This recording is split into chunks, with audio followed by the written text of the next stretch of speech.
ناظرین، پچھلے پروگرام میں ہم نے ایک یہودی بادشاہ اور اس کے عیار وزیر کا قصہ بیان کیا تھا، جس نے بادشاہ سے کہا تھا کہ اس کی ناک اور کان کاٹ دیے جائیں، پھر سولی چڑھنے سے پہلے کوئی سفارشی اسے بادشاہ سے مانگ لے، پھر اسے شہر بدر کر دیا جائے جہاں وہ خود کو عیسائی بنا کر پیش کرے گا اور ان کے دین میں رخنہ ڈالے گا۔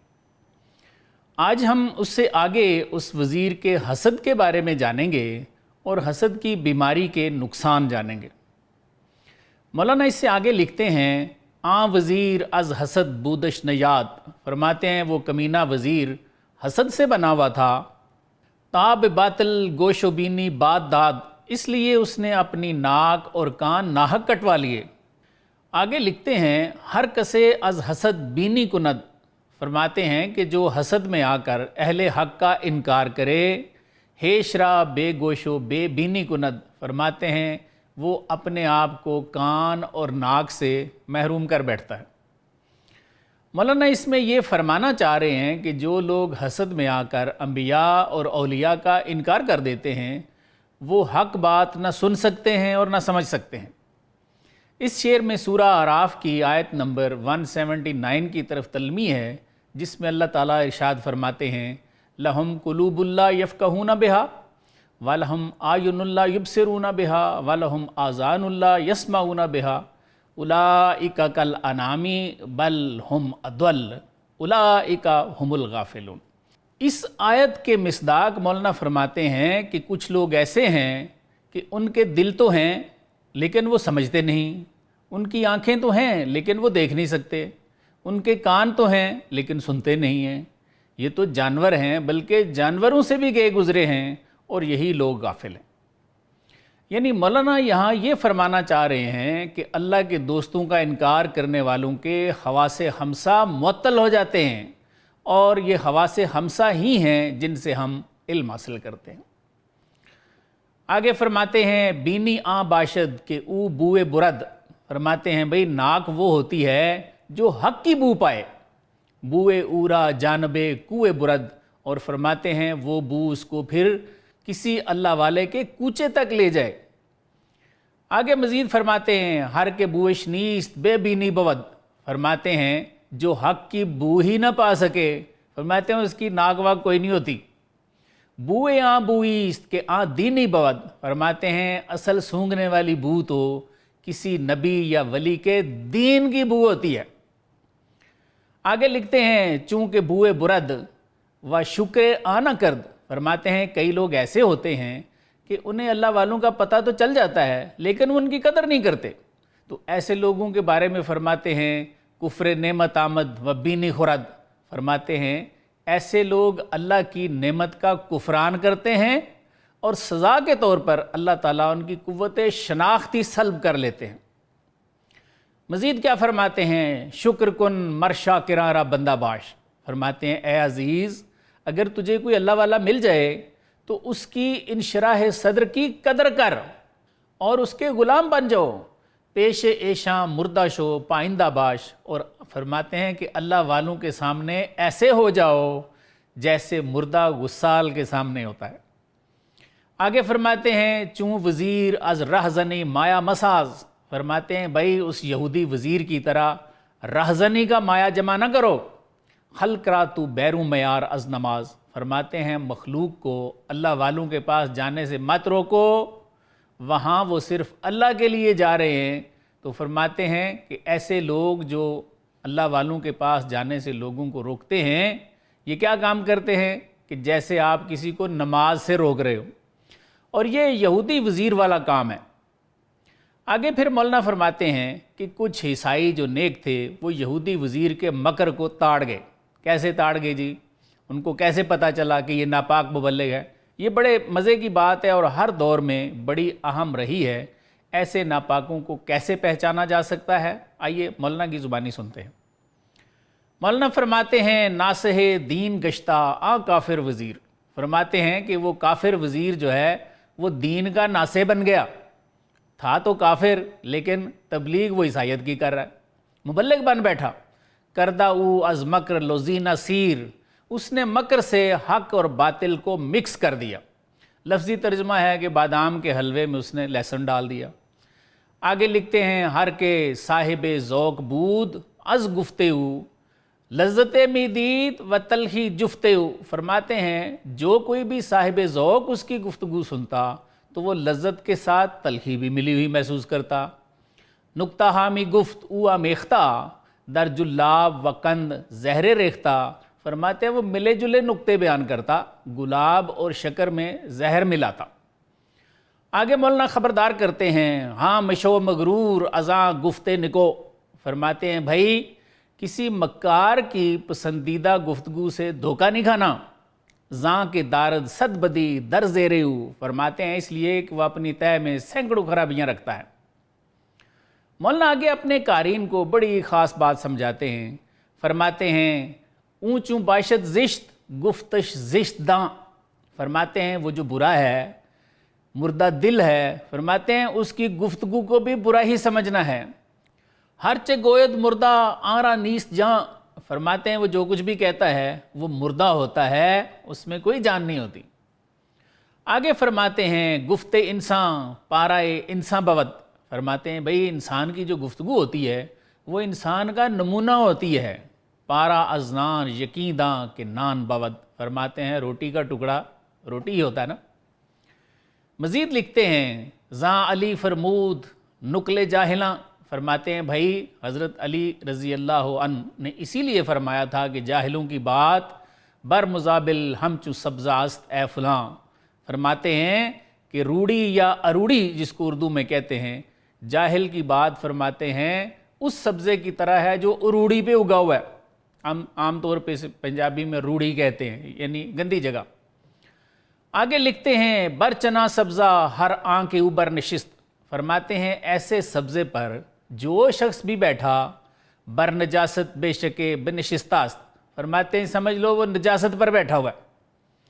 آگے کیا فرماتے ہیں بائدش خدرا بشستن از حدث، فرماتے ہیں کہ بھئی بندے کو اپنا وجود نجاست سے پاک رکھنا چاہیے تا نماز فرض نبود ابس، تاکہ اس کی فرض نمازیں ہی کہیں باطل نہ ہو جائیں۔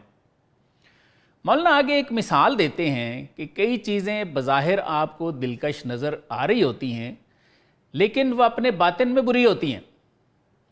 کیا فرماتے ہیں ظاہر نکرا گر اسپے دستونو، فرماتے ہیں چاندی کو دیکھ لو اگرچہ اس کا ظاہر جو ہے وہ سفید ہے اور وہ نئی بھی لگتی ہے، دست و جامہ ہم سیامی گردد وضو، فرماتے ہیں ہاتھ اور کپڑے کالے کر دیتی ہے۔ آگے پھر ایک اور مثال دیتے ہیں آتش ارچ سرخ روست از شرر، فرماتے ہیں آگ کا چہرہ یا آگ اگرچہ چنگاریوں کی وجہ سے سرخ ہوتی ہے تو از فعلہ سیاہ کاری نگر، لیکن تو اس کے کام کی سیاہ کاریاں تو دیکھ۔ مراد یہ ہے کہ جو بھی شخص آگ کا کوئی کام کر رہا ہوتا ہے تو اس کے ہاتھ پاؤں یا کپڑے وغیرہ جو ہیں وہ سیاہ ہو جاتے ہیں۔ آگے تیسری مثال دیتے ہیں، کیا فرماتے ہیں برق اگرچہ نور آیت در نظر، فرماتے ہیں بھائی بجلی اگرچہ نور دکھائی دیتی ہے لیک ہست از خاصیت دزد بصر، لیکن فرماتے ہیں خاصیت کے لحاظ سے دزد بصر ہے، بینائی چھیننے والی ہے۔ ہر کے جز آگاؤ صاحب ذوق بود، مولانا فرماتے ہیں کہ صاحب ذوق اور باخبر آدمی کے علاوہ جو بھی وہاں تھا گفتگو در گردنے توق بود، وزیر کی گفتگو ان کے گلے کا توق بن گئی۔ مدت 6 سال در ہجران شاہ، مولانا فرماتے ہیں کہ وہ وزیر بادشاہ سے 6 سال دور رہا، ہجر میں رہا، شد وزیر اتباع عیسیٰ را پناہ، لیکن عیسیٰ علیہ السلام کے معتقد لوگوں کی دینی اور دنیاوی پناہ بنا رہا۔ آگے فرماتے ہیں دین و دل را کل بدو سپرد خلق، فرماتے ہیں کہ عیسائیوں نے اپنا دین اور دل سب کچھ اس کے سپرد کر دیے، پیش امر و نہیں او مرد خلق، فرماتے ہیں اس کے حکم اور ممانعت کے سامنے لوگ مر جاتے، یعنی جان دیتے اس کے حکم پہ۔ یہودی بادشاہ اور اس کے وزیر کے قصے میں مولانا نے ہمیں بہت سارے اسباق دیے ہیں۔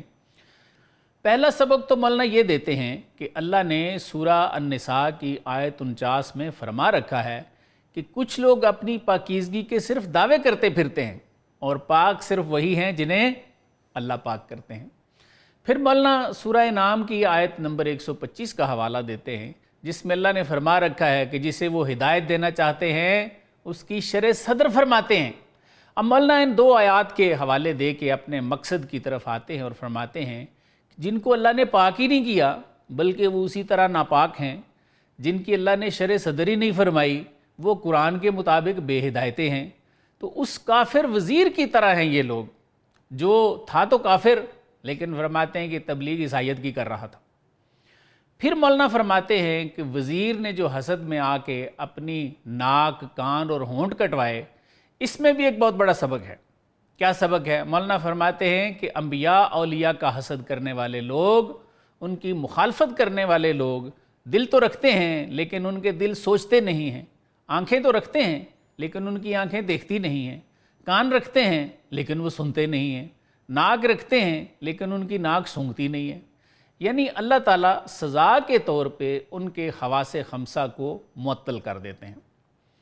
آگے مولانا فرماتے ہیں کہ ناک تو وہ ہوتی ہے جو کسی نبی یا ولی کی بو پالے اور وہ بندے کو اس نبی یا ولی کی بارگاہ تک لے جائے۔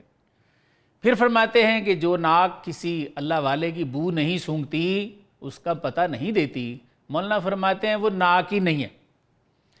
فرماتے ہیں ایسا شخص بے بینی ہے، بغیر ناک کے ہے۔ پھر فرماتے ہیں کہ اللہ کا کوئی ایسا بندہ اگر مل جائے تو اس کا ادب نہ کرنا یہ اس کے سینے کی نعمت کا کفران ہے۔